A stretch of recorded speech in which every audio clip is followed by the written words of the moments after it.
If you were able to be here Tuesday or watch, Jimmy was here, and it was so awesome. We had such an amazing time this past Tuesday. But there were some things that he had started on and went down a road inside of Ephesians chapter 4. Ephesians chapter 4 had been on my heart last week, and then he shared on it. And so there's some things that I just want to lean into that I feel like is a good picture of some of the things that are happening within us as a family. So I'm going to start at verse 9. In saying that he ascended, what does it mean? But that he also descended into the lower regions of the earth. He who descended is the one who also ascended above all heavens, that he may feel all things. Okay, so see this picture of Jesus. He ascended. He who had descended, physically was present, ascended into heaven, right? Above all things. Why? That he may feel all things. This is the point Jesus was working very diligently to present to his disciples in the 40 days after his death, burial, and resurrection. What would he do? He wouldn't be there. And they would be locked up in a room and they would be praying. And all of a sudden he would appear there. Right? And then he's gone. He's with them, and then he's not. They're alone, and then he's present, and then he's gone again. What he was doing in those 40 days is teaching them, I am just as with you when you don't see me as I was when I walked with you day after day. He was teaching them that they're never outside of his presence. So he goes and he says, it's important that I go so the Holy Spirit will come. So he ascends so that he could then feel all things. I want you to see that. This goes immediately into the functions that take place within family. Jimmy talked about some of this and the belief that these 5 gifts are rising up and the importance of us having all of these different gifts inside of our own world. But he gave the apostles, the prophets, the evangelists, the shepherds or the pastors, and the teachers. For what? To equip the saints for the work of ministry. For too long, we've lived under a system where the apostle, the prophet, the evangelist, pastor, and teacher was the work of the ministry. So people come to Jesus. How? By coming, sitting in seats, and at the end of the sermon, hearing a call, that they then raise their hand if they're not saved, that they then are led through a prayer, and that's how people come to Jesus. But that is not the proper way. That is not how the church is supposed to be established. That is not how the body of Christ is supposed to function within the earth. Instead, you're supposed to do life with family. That family equips you to be the fullest version of you. And you, fully alive, brings light into darkness. You are the ones that transform the earth. You are the ones that shift the culture. You are the ones that walk into broken places and things change. We've put way too much faith in gifts like preaching gifts and singing gifts and all of these other gifts that we see as being a higher pedestal of things. We've put way too much value on those. And because of that, you do not see the value that exists on the inside of you.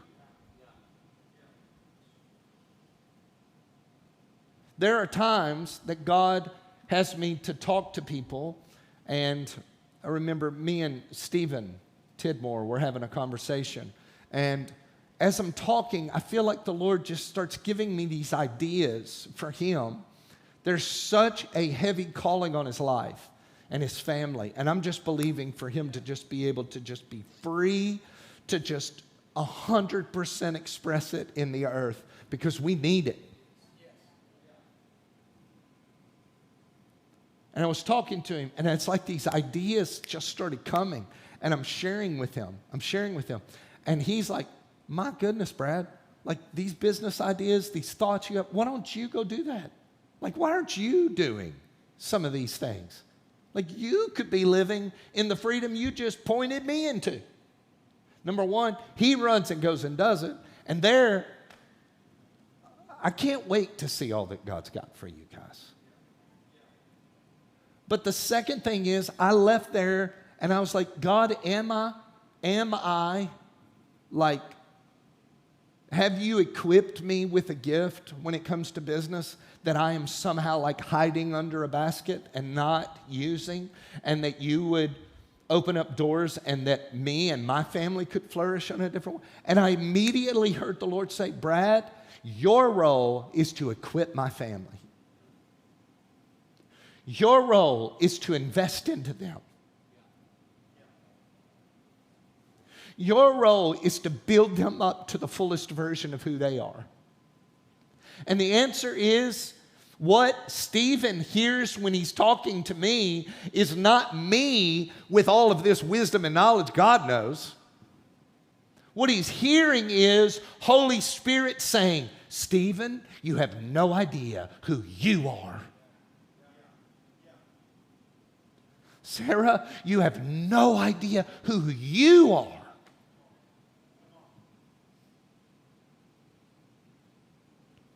The same for every single one of you. There is so much on the inside of you that you don't even know. As long as you live your life with the idea that the preacher's got it, that the singers got it, that the people that are doing a better job at showing up to prayer than you are, they've got it, but you don't have it. So the best thing you could do is introduce them to one of these other people so they could get freedom. Let me tell you this, there is more in you than you have any idea of. There's fruit that's only going to hang on your branches.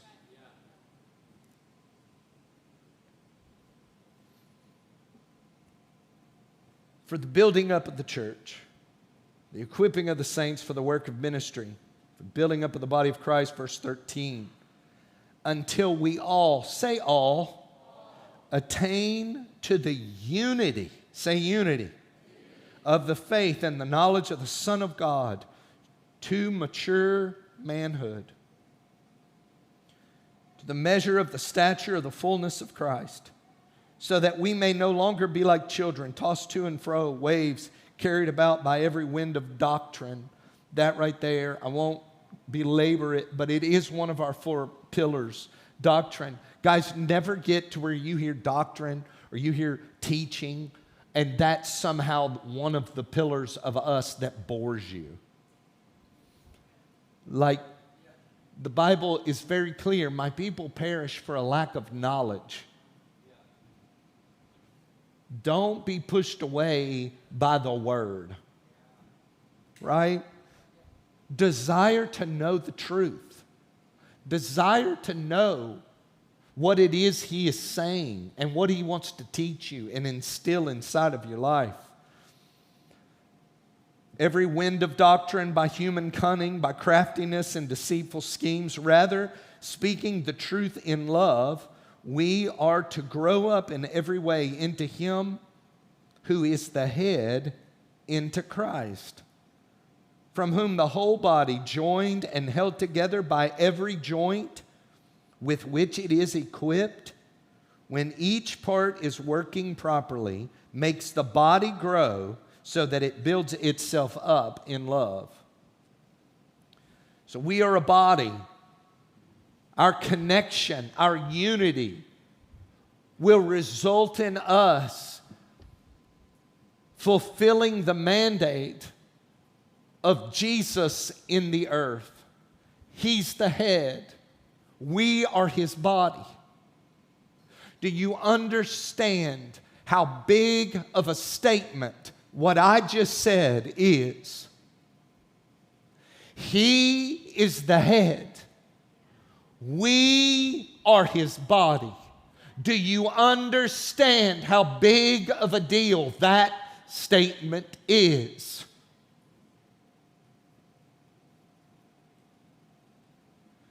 I know that it's overwhelming. I know that it's hard to see. The biggest reason that you doubt yourself is because you know yourself. You're with yourself.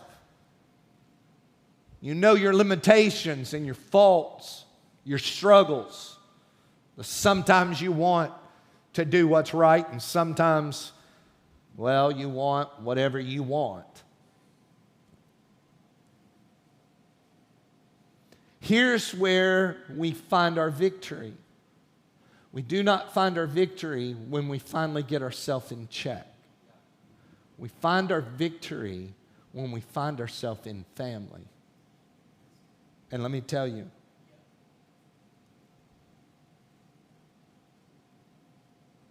it's connection that's the key.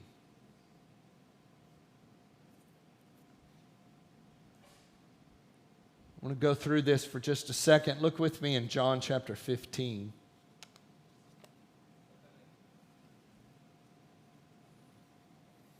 It's all about connection. Start at verse 1.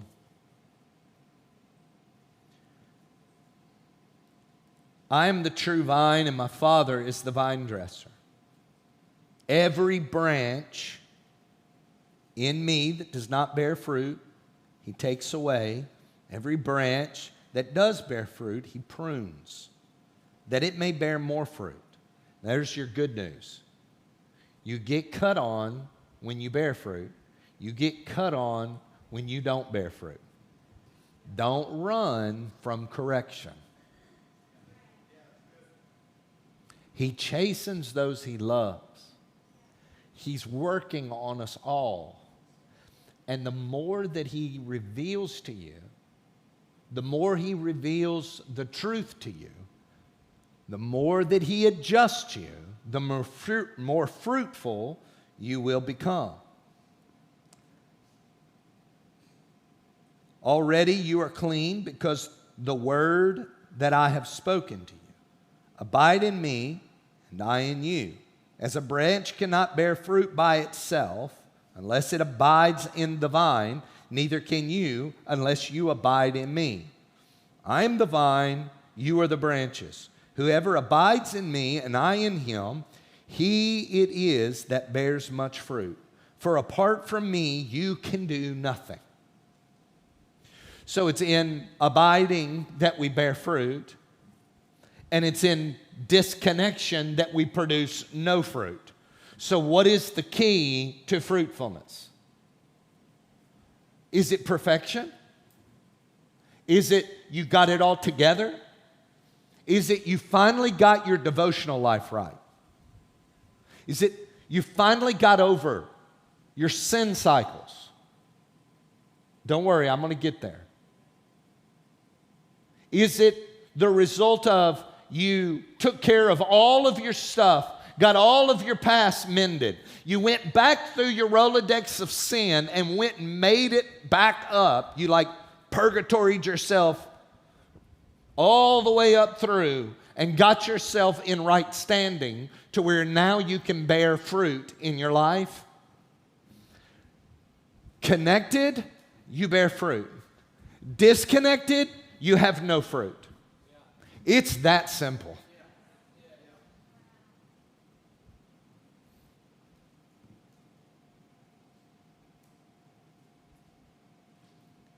Verse 6, if anyone does not abide in me, he's thrown away like a branch that withers, and the branches are gathered and thrown into the fire and burned. And it's very important. There is two different ways historically for that verse to be read. There was a theologian by the last name of Boyce who years ago brought up this point, and some of you that have the Passion Translation probably see where Brian Simmons has addressed this as well, that phrase would have actually been a whole lot more like, he finds the fruitless and he lifts them up. He props them up. And there was a reason why the terminology should have carried over from their culture was those things they deemed to be fruitless, they would prop them up because they believed that if they could get exposure to the sun, they would begin to bear fruit again. He lifts up the fruitless, brings them in closer, and exposes them to the light. And as a result, that which has bared no fruit can once again become fruitful. This is the answer for every single one of our lives. Number one, invite the light. Don't run from it. Don't be in a place where you're like, God, I don't want anyone to see this in my life. I don't want anyone to know me. There are some that run from community because they believe that in community their junk is going to be revealed. And it will. Right? It will reveal. Inside of doing life with people, the more you're with them, the more you talk to them, the more the truth will begin to leak out. And that's a good thing. My prayer is, number one, that you're safe inside a family.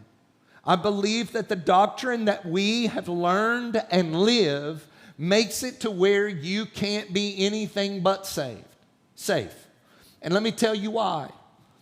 Every single one of us have lived under the measure of extreme goodness and grace that God has given to our lives.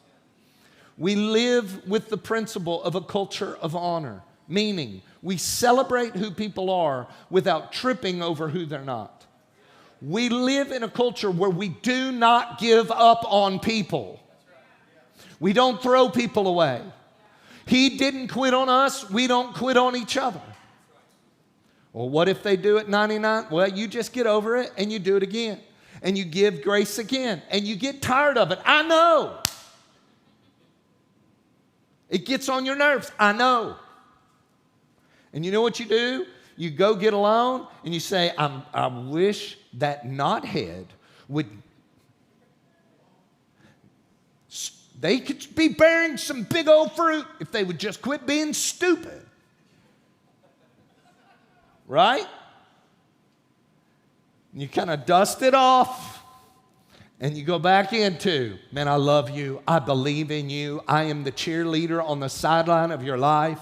I believe for great things. I believe for great things over you, over your family, over your marriage. And you just keep on. Why? Because life and death's in the power of the tongue.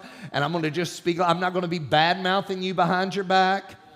I'm going to be just speaking into you. Why? I need great grace. And maybe I don't need grace in the areas you need grace, but I need grace.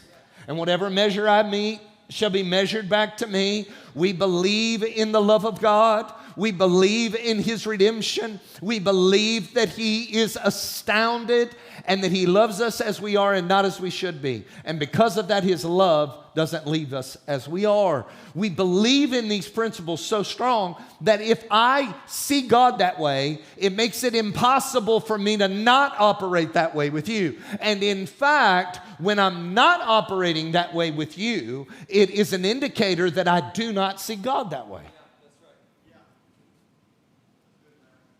And it makes me have to go back and adjust the way I see God. I'm teaching Bible at the Christian school, and they've switched me to Mondays. Well, whatever with that.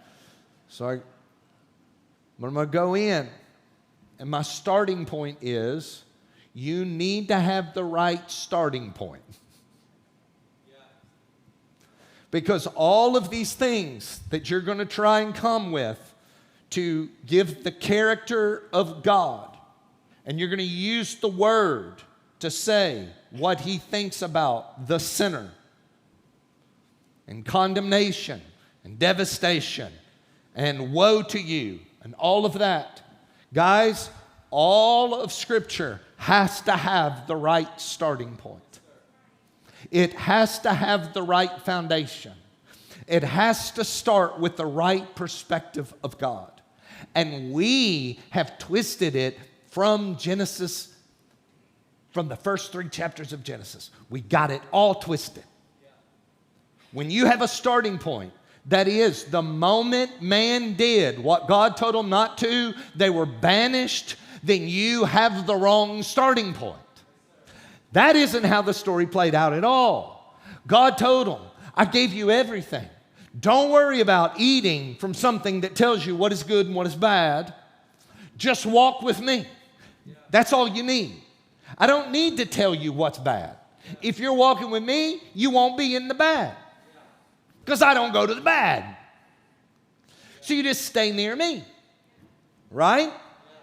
And instead, under the temptation of trying to do something to be more like who they already were, to be like God, they already were made in the likeness of God. What do? They go and partake of the fruit of something that tells them what is good and what is evil. Immediately, what do they start doing? Judging themselves. I need to be covered. I need to cover myself to make myself right because God's going to come. And when He does, I need to look right to God. But right now, I don't. And so in my own efforts, I'm going to try and cover myself. And here God comes. Do you think God, being all-knowing, knew what they had done? Yes or no? God, knowing they had sinned, He still shows up walking in the garden in the cool of the day. God showed up for the walk. And what does He say? Adam, where are you?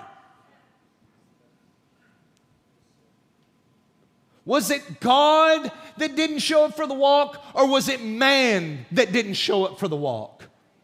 It was a man that did not show up. And from that day, they started asking for a law. They started asking for rules. They said, give us the minimal requirements to be right. And they started down this journey. And God said, fine, that's what you want? This is what makes you right? Go for it. And watch how that works.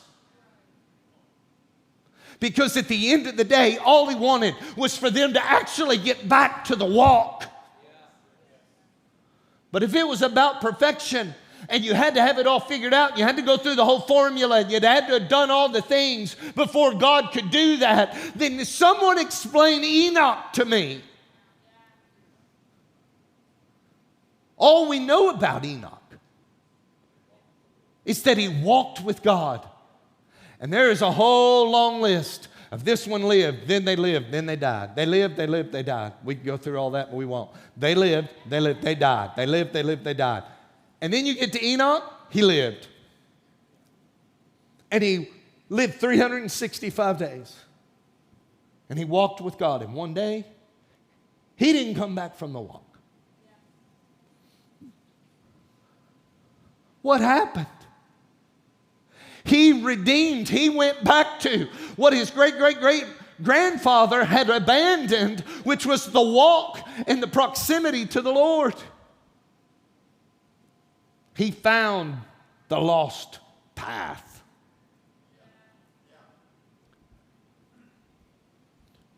The starting point is so essential because your starting point is how you perceive everything else. If you can start with the goodness of God, the love of God, the redemption of God, and then through that lens read everything else, then it's good. But if you take and start with you are,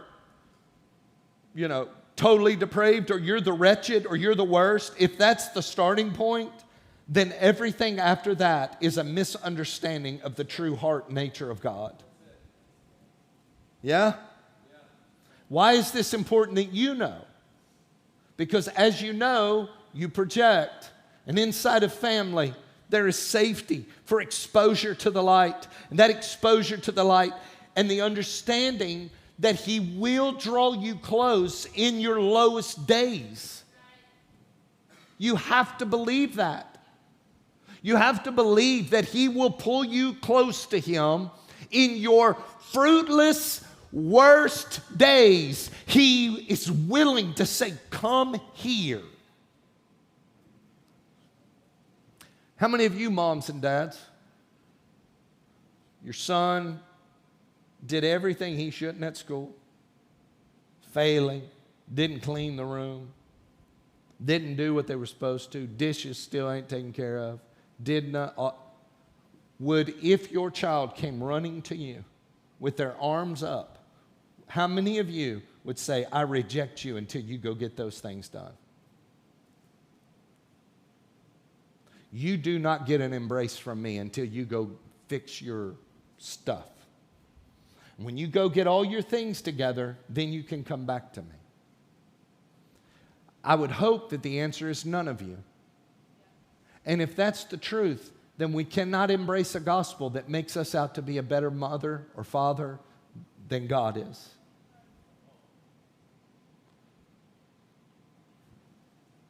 It's knowing the true nature.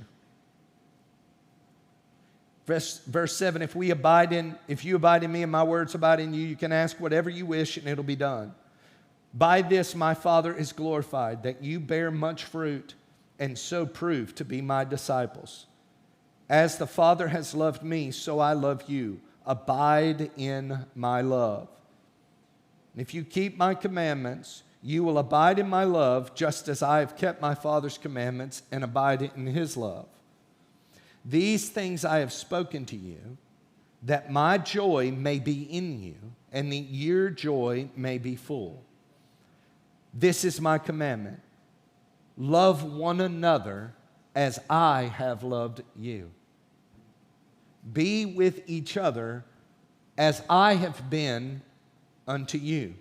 Greater love has no one than this, that they would lay down his life for his friends. You're my friends if you do what I command you. No longer do I call you servants, for a servant does not know what his master is doing, but I have called you friends. For all that I have heard from my Father, I have made known to you. You didn't choose me. I chose you and appointed you that you would go and bear fruit, and that your fruit should abide, so that whatever you ask the Father in my name, he may give it to you. These things I command you, so that you will love one another. Union with the Father, union with one another. You cannot separate the two. I cannot say that I am in union with the Father, but I'm disconnected from the family. I can't do it.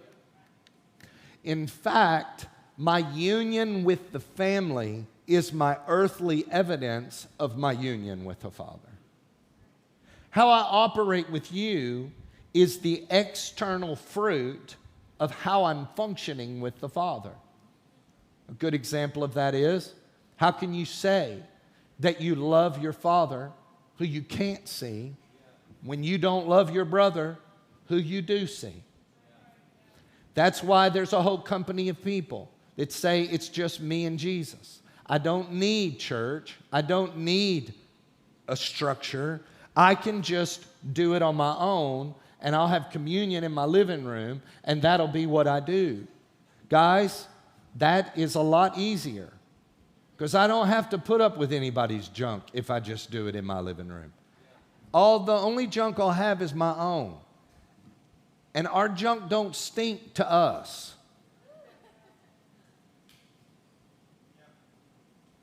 So then we feel like we never stink. Right? But sometimes you need someone else to tell you, hey, you need a mint. Right? You don't know. And it's hard to understand why you wouldn't know, because it's real close to the smeller. The teller and the smeller are close. But you don't know. You know why? You got acclimated to the stink. The stink became normal. And it's not until someone else walks into your life and then vulnerability and honesty is like, hey, bro, I love you enough to tell you, hook it up. Guys, we need one another. Iron sharpens iron. You make me grow. I need your strengths, and guess what? I also need your weaknesses. I have found that God put not only the people in my life that I needed their strengths, He put the people in my life that I needed their weaknesses. That's why I don't just go choose a church. I find a family. And then, you know what? You get the uncle you got. You get the ones you got. But you love. You go through. You overcome. Why? That's your family. You sustain. This is what's vital. And this is what's making what we're experiencing here so special. I'm not inheriting my own fruit. I am inheriting the fruit of connection. The vine is the source of the fruit. The branches are where the fruit manifests or is revealed. And branches have branches. And as we are like a branch here. And our connection to one another is causing us to see and experience so much fruit that I look around and I'm like, God, I'm in the most fruitful time of my entire life. I'm doing life with people I'm like, where did these people come from? And how do I get to do life with them? I could not have asked the Lord for more special people in my world than what He's given me. I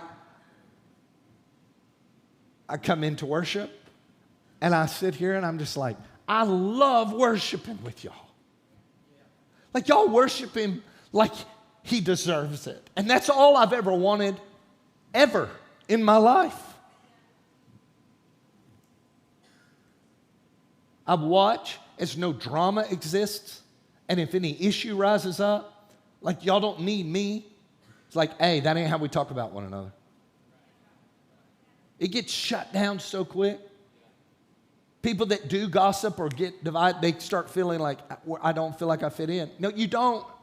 Like, we don't do that. We love you. Just leave that outside before you come in. And it's so special, and I look at it, and here's what I found. The fruit that we're experiencing, that I'm experiencing, is not the sum of my work alone, but it's the sum of my connection and who I'm connected with. And here's the example. Me and Sarah Beth have said this so many times that in our life it's been crazy because we've gone through a lot of things. We've experienced a lot of things that have been hard. But it's like when I'm real discouraged, she ain't.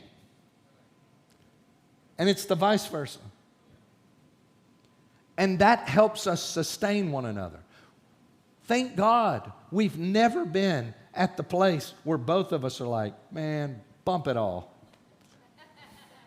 That'd be bad. Like looking at you bumping, like bump it. Well, we're in trouble because we just... whatever it was, we bumped it, you know? We're out, but we never have. I remember I was with a group of pastors, and they were going around, and they were talking about pastors that had quit on ministry and failed and gone through all these things, and they were asking each one of them, like, how do you know you won't be one? And what is it that's different about you that's going to make sure that you don't? And I was sitting there because I got to be like one of the last people. And they're going around this circle, and these guys were all older than me, more experienced than me, a lot smarter than me. And they're like, you know, my prayer life, I'm committed to prayer. And then the back of my mind is like, man, I've known people that failed, and they pray too. I was like, well, that one don't work for me. Man, I'm just committed like this. And then they're like all these real like spiritual answers to the question. And then they got to me, and I said, the first thing that I thought, well, I married the right person. I'm connected to the right person. And because I'm connected to the right person, she pulls me into her fruitful place. Now, what do you do if you're not married or you're not married to someone that pulls you into the fruit? Well, that's okay. Connect. Don't be in a place where you're like, man, well, I'm screwed. Connect. But like really connect. Like prioritize it and connect. Like make it an intentional thing that you're getting into a place where you're getting to know people and you're letting them know you. Like be real, be raw, be authentic. Be open. And here's what happens when I'm connected. Man, we went to a restaurant and it was good.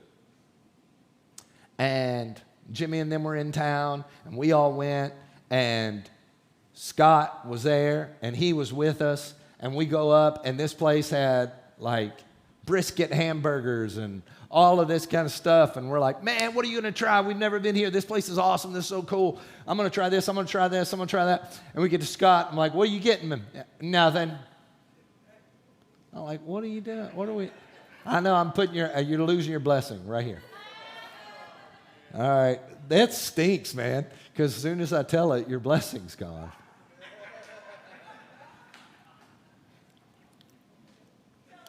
Here we go. Watch his blessing go right out the window.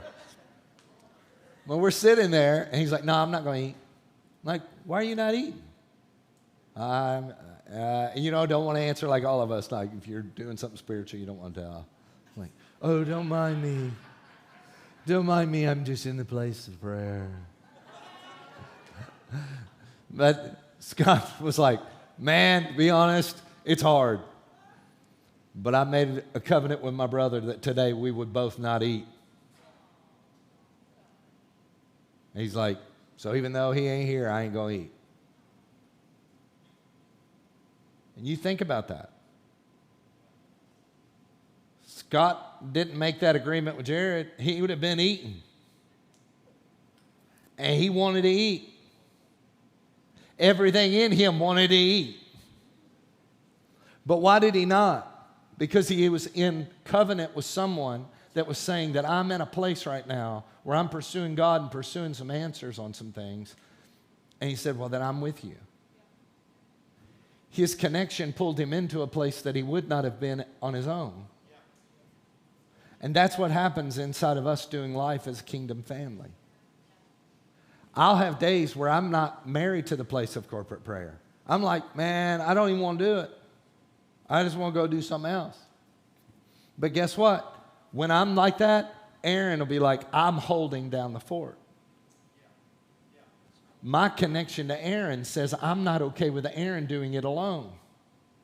So even when I don't feel it in my heart, I end up in that place because of my connection with him. And when he ain't feeling it, Scott's feeling it. Well, Scott ain't feeling it. Jared's feeling it. It goes on, so on, so on, so on. But what happens? Because we're all connected, we all get pulled into the place, and it's all the result. Who are you going to give credit to for it? I don't get credit. Oh, well, Aaron gets the credit. No, Aaron don't get credit because when Aaron wasn't feeling it, Scott was. So Aaron kept going because Scott did. Well, Scott wasn't feeling it. He was ready for the brisket burger, but he had a brother who we could have slid a burger under the table and his brother never would have known it. We'd have covered it. But it was connection. And I've given this example before in the past. When it comes to Isaac, our son, he likes burning fires. Once he gets started burning a fire, he will burn it. He will burn it at the night, and he'll burn it in the morning. He'll wake up. He'll find the embers from the night before. And we'll wake up with the smell of something's on fire. And it is. It's him. And whatever he's wearing is black from head to toe. It's like he was swimming in the ashes. And then he comes in the house. And we're like, dear God. And we got a white couch. And he'll find that couch. Handprints on the walls. It's a lot. It's a lot. Like he tells people, hey, you going to throw them boxes away? I'll burn them. Go home with boxes. Like, bro, he finds the stuff that like goes up in flames. He loves it. And there's been countless times where he's told me, Dad, you're going to come start a fire. Let's go start a fire. When we get home, we're going to do a fire. You're going to start a fire. Can we burn a fire? Like all the time. I don't want to start a fire. I don't want to go out there. As soon as we get started, I'm going to smell like smoke. It's going to be, I don't even feel like it's 100 degrees outside. It's not the time for a fire. But I've gotten drugged so many times into campfires I did not want to start. But in the middle of them, we get out the s'mores. We start talking. We turn on a little music. And by the time it's done, I'm not ready to be done. And I didn't want it when we started, but I didn't want to leave it when it ended. There's countless campfires I've been to that I never wanted to start, but because I had family that did, I ended up in sweet places making sweet memories I never would have had if I didn't have family that wanted a fire. And we're a burning family because we've said yes to unity. And our unity is getting so strong that all it requires is one ember, and we all burn.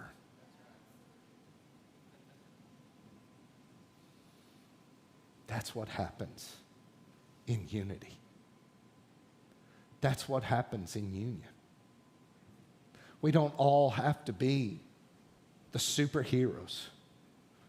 We just have to be married to one another. It was Jesus' prayer. As he was preparing to leave the earth, he said, Father, I pray that they would be one as you and I are one. That is serious connection.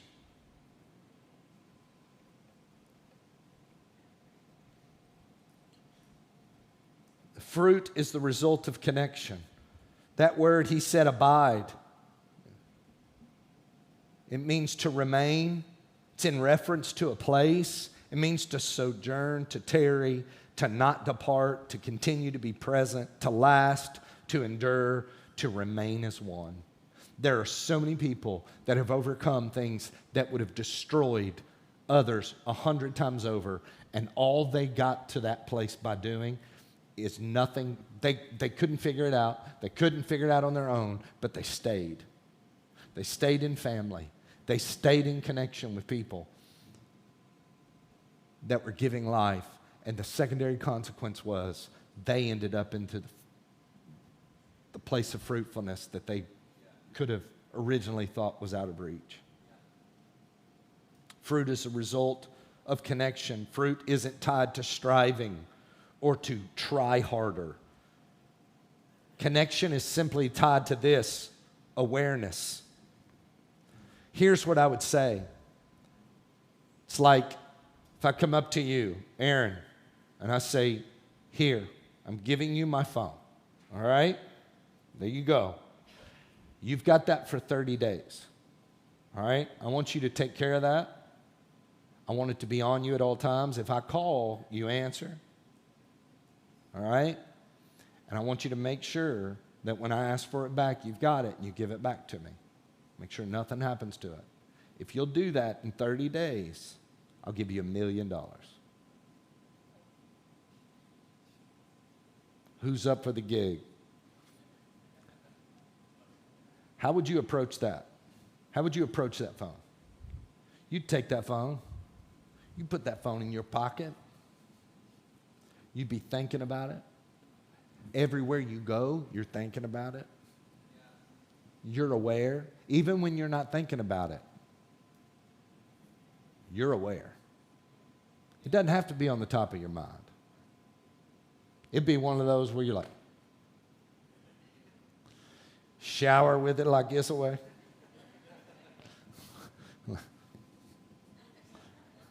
Right? You're not letting it out of your sight. You're cherishing it. You're aware. Awareness is what we need for our connection with the Father. Equally, it's awareness that we need to have connection with one another. You hold something much more valuable than this phone. And the result of your awareness of it is so much more than $1 million. I pray that you would know the value you hold inside of kingdom family, and that you would cherish it, and that you would protect it, and that you would believe that on the other side of it is the greatest fruit that you've ever seen in the earth. It's the fruit of connection. It's the fruit of family. Worship team, you can start to kind of make your way up here. We're getting ready to do baptism. So if you do have kids in the kids' church and you want to go grab them and then you can come back in, we want them to be able to be a part of this. With our kids, Sarah Beth and I, we always tried to prioritize connection over correction. It was not an emphasis on ignore the things that needed corrected, but instead it was more of a thing where we wanted to prioritize the connection.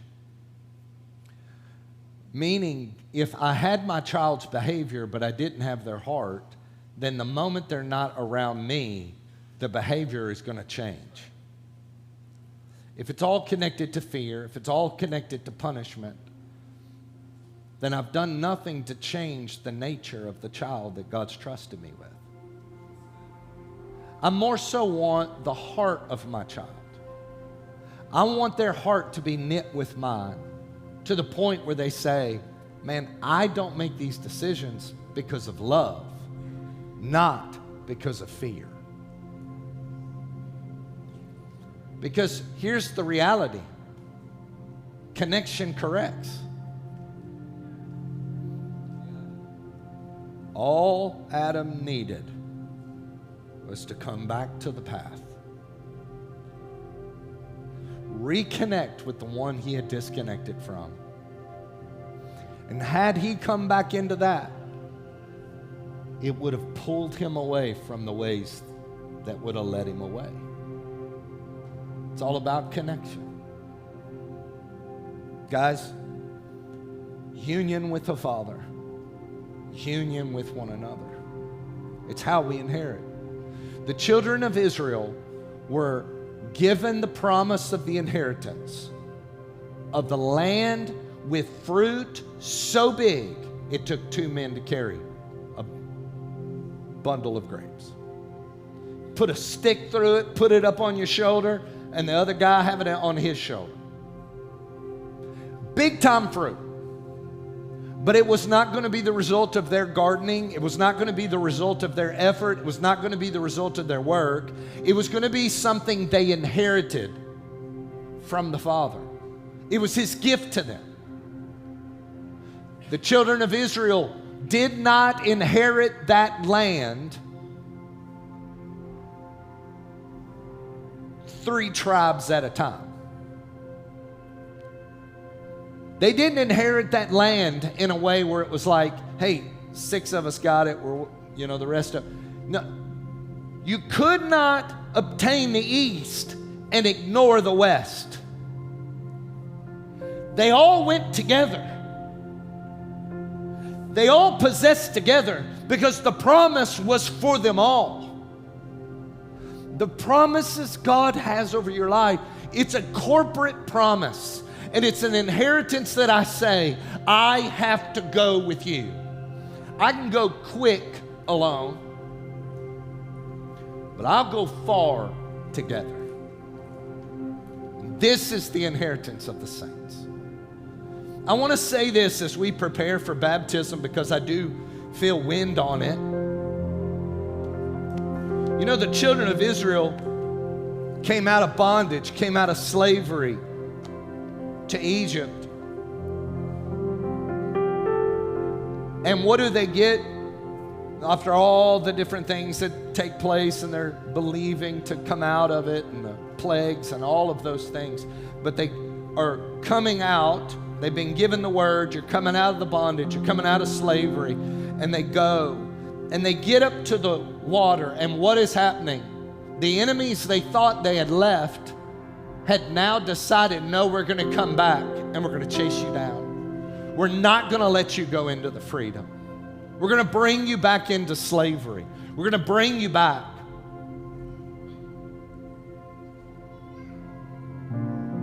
And all of a sudden, here they come. They're chasing them down. And what happens? They get up to the water, and what's Moses do? He ends up, they pray out to God. He sticks out the rod, and what does God do? He opens up the water.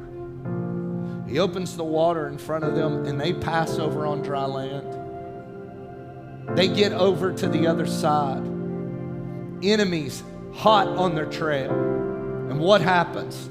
The water falls in and drowns all of the enemies that are chasing them down. There's so many pictures in the story of Moses, of Jesus come to liberate his people, to bring them out of captivity and to bring them into the fullness of the Father. All throughout it, but I want you to see the picture inside of the power of the crossing over of the water, which is what some are about to do in baptism.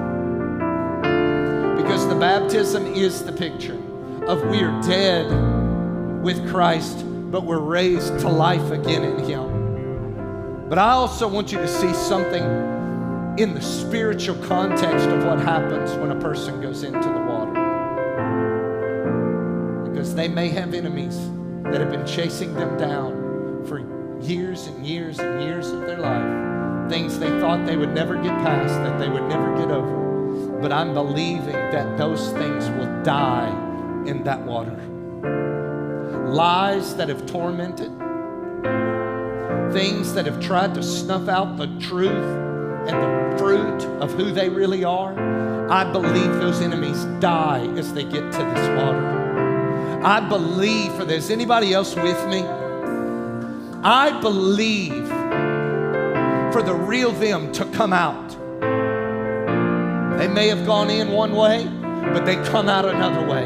And there are so many of you that have the testimony that there were things that were hot on your heels for years and years and years and years. But inside of the goodness of God, one moment can change everything. And I want us as a family, as we recognize this time for those that are going to be baptized. And if you're getting baptized, you can just, if you need to get prepared for that, you can.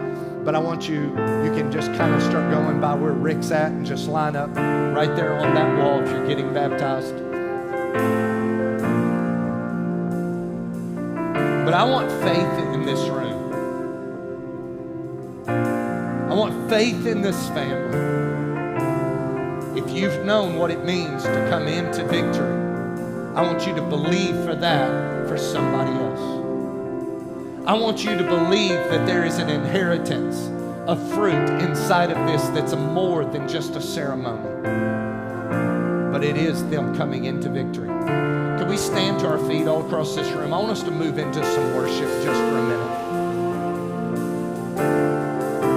Come on, just lift up your hands all across this room. Just lift up your hands to the King of Kings and the Lord of Lords. Just begin to magnify Him together as family. God, thank you that you are the Redeemer, the Restorer. Thank you that you are the Equipper. Thank you that you are the one that makes fruit come into our lives. Lord, I just thank you for victory. I thank you for testimonies all across this room of people. That, Lord, their victory came because because of you and your goodness. That if it had not been for you, where would we be? But God, you showed up. God, I just pray for that for those tonight. God, there's freedom on the other side of this. God, I just thank you that there are testimonies of those that have been set free from depression and anxiety and worry and fear. God, if any of that has been in the past and is on the heels of the sons and daughters that are to be baptized, I say this is not just the proclamation publicly of them coming into Christ, but it is also the proclamation of the fruit of what it means to come into Christ. And it is the fullness of what He came and died for them to have. And I just say freedom comes to your mind and to your heart and to your home. I say it over your mind that you are free, and that the lies of the enemy that have said that you will be bound all the days of your life, I just declare they drowned in the water, and freedom comes, liberty comes, the fullness of all that Abba has for you. You're coming into the promised land. Maybe even for some of you that are not getting baptized tonight, but I just say that over you. Let those things die that have tried to chase you down and hold you back, to tell you all the days of your life who you're not. You are who the Father says you are. You are the beloved sons and daughters of the Most High. And I just pray that truth would come and make you free. Come on.